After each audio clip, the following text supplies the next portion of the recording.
বলিউডে অন্যতম সফল এবং জনপ্রিয় কমেডিয়ান হিসেবে রাজপাল যাদব বহুদিন যাবত অভিনয় করে যাচ্ছেন। তার অভিনয় প্রতিটি চরিত্রেই নিজের সক্রিয়তা উজ্জ্বল এবং দর্শকদের মধ্যে হাসির ঢেউ তুলেছে। 1971 সালের 16 মার্চ ভারতের উত্তরপ্রদেশের শাহজাহানপুরে জন্মগ্রহণ করেন রাজপাল যাদব।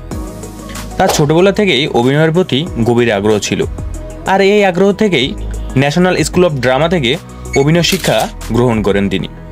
রাজপাল যাদব থিয়েটারের মাধ্যমে অভিনয় জীবন শুরু করেন। তিনি 1999 সালে দিল কিয়া করে সিনেমার মাধ্যমে বলিউডে প্রবেশ করেন।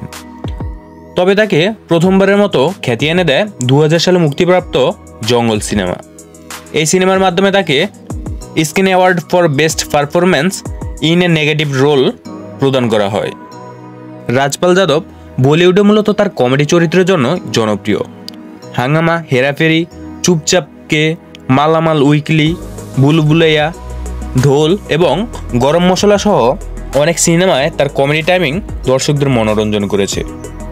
রাজপাল যাদব তার কর্মজীবনে বহু পুরস্কার ও সম্মাননা পেয়েছেন। তিনি কমেডি চরিত্রের জন্য বেশ জনপ্রিয় হলেও তিনি বহুমুখী চরিত্রে অভিনয় করেছেন। সে 1999 সাল থেকে এখন অবধি বলিউডে একটি পাকাপোক্ত স্থান করে নিয়েছেন রাজপাল যাদব। রাজপাল যাদব বলিউডে কমেডির ক্ষেত্রে একটি বিশেষ নাম। তার অভিনয় দক্ষতা, কমেডি টাইমিং এবং সহজাত চরিত্রায়ন তাকে বলিউডের অন্যতম সফল কমেডিয়ান হিসেবে প্রতিষ্ঠিত করেছে। তার প্রতিটি চরিত্রেই দর্শকদের মনে স্থায়ীভাবে স্থান করে নিয়েছেন। বর্তমানেও তিনি সমাধিক জনপ্রিয়তার সাথে বলিউডে কাজ করে যাচ্ছেন।